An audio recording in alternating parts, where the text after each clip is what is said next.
Torah from God? Did Jesus really rise from the tomb? Was Muhammad really God's chosen messenger? We will find our debates about these things forever, each group certain that its own narrative is the center of universal history. But there is a bigger story, infinitely bigger, and one that we all share. How did we get here, we humans? And where are we going? For more than a century and a half, educated Westerners have understood that this is the tale of evolution.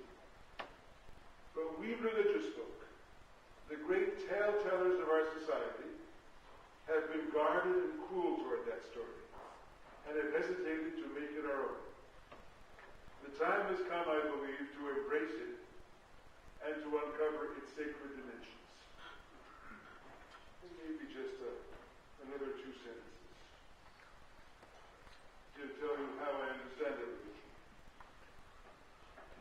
There is a one, yes, that word one has a capital O. There is a one that is ever revealing itself to us, within and behind the great diversity of life. That one is being itself, the constant in the ever-changing evolutionary parade. Viewed from our end of the process, the search that leads to discovery of that one is our human quest for meaning.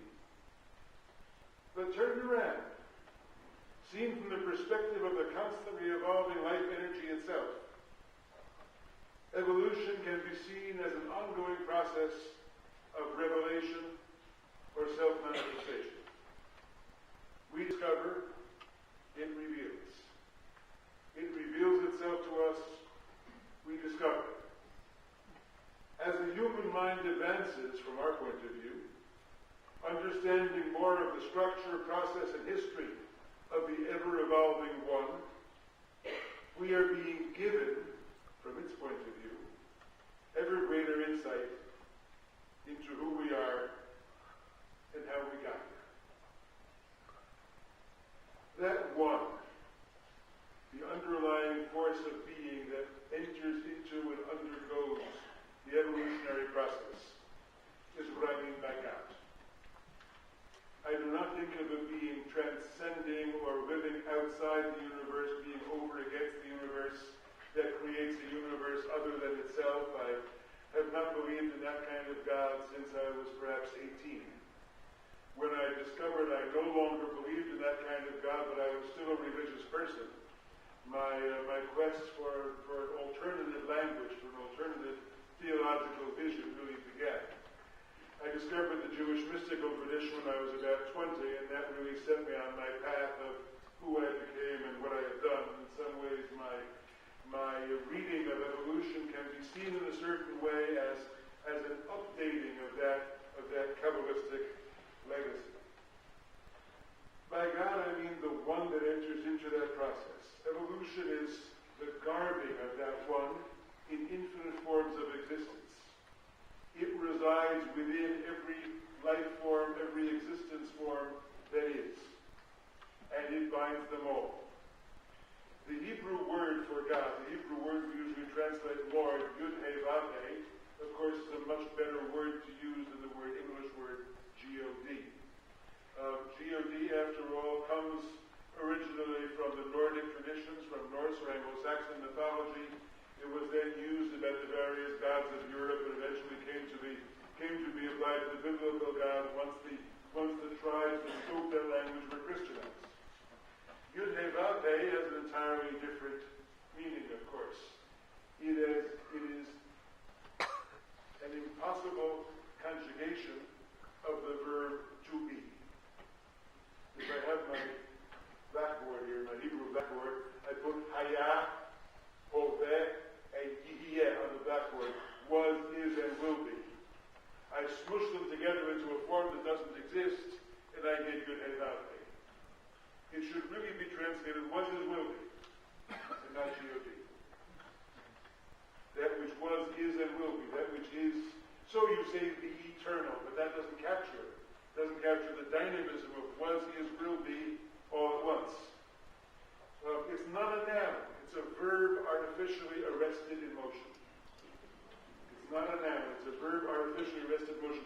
And if you think you got it, if you think you can make it a noun, as though to say, okay, now I know what you are, God says to Moses, Eheyeh asher eheyeh, which is to say, he conjugates himself. He says, if you think you got me in a little nominal box and you know what I am, I will become a verb and fly away again. Eheyeh asher eheyeh. I will be whatever I will be. You will not catch me in a little box and say, you have a word and now you know what God is. So it is that underlying one that enters into the ongoing dance of the evolutionary process. What I'm suggesting, of course, is that what we religious people really have to bring to the table in the conversation with science is a different set of eyes, the eyes of wonder. My late and much revered teacher, Professor Heschel, called it radical amazement. To be a religious person is to see the world with the eyes of radical amazement. We have to help look at the process of evolution with which we do not argue, with a different set of lenses. We have to be able to see it as filled with wonder, filled with mystery. A kind of mystery, of course, that science at its best also recognizes. I think of some of Einstein's writings on God, of course, as a prime example of that. But asking ourselves what it would mean to appreciate with the eyes of wonder what this journey that we are all the products of, that we are all part of, has been about. I mentioned in the book that we Jews like to celebrate a fellow named Nachshon ben Aminadav. You remember him?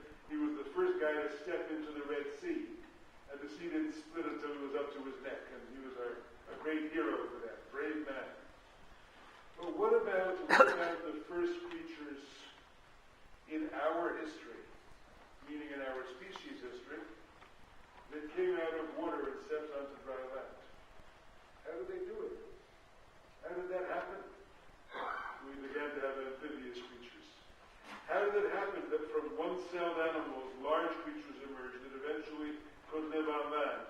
And those creatures that got onto the land, all of them coming from the same ancestry, differentiate themselves. Some of them put roots into the soil and gain their nourishment from the soil and become plants, and others walk around on that land and eat those plants and gain their nourishment that way. They all come, everything comes from the same single-celled creatures. And all there is the single, simple movement of natural selection. And look what came out of it. Look what came out of it. You begin to think about the interrelationship between climate and vegetation and how it happened. You look at phenomena like bees and blossoms and how they are there for one another as a result of the course of millions of years of evolution. And try to imagine how that could have happened. You can achieve that radical amazement, of course, by going to the top of a great mountain or seeing great sequoia trees, but you can also see it riding through the park as we did on the way here watching the fall colors. Those fall colors which are, as some of you may know, a pure gift for the human imagination, because we have not found any scientific benefit, any biological benefit trees gain from turning those bright colors before the leaves dry up. So it was just a gift given to us, so enjoy it.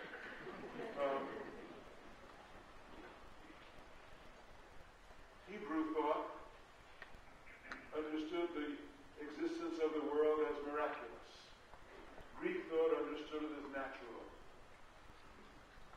But Hebrew thought by the Middle Ages began to talk about something it called hanes b'toch hateva, the miraculous within the natural. That the natural itself is miraculous. We might say that on this small, otherwise undistinguished planet, something happened that is so wondrous, that is so amazing, that it deserves to be called by the name miracle rather than just the name nature, without making any claims outside the natural realm for it. But that the natural and evolutionary process itself has to be seen as miraculous. That's what I mean by the eyes of wonder. learning to see things through the eyes of wonder. What I'm talking about, of course, is a reframing of the story. We religious people should not be in the role of arguing with science. Oh, they haven't proven a single point. Look, there's a missing link, so therefore evolution is just a theory. So we can go on teaching God created the world. That's nonsense. That's nonsense. That's not our job. Our job is not to pretend that we are scientists or to be pseudo-scientists, and so the intelligent design people don't do very much for me.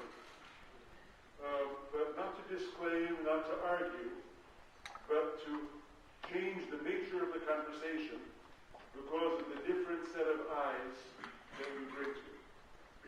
To be religious is to appreciate, is to stand in awe. And then another step beyond that, which I'll come to in a moment.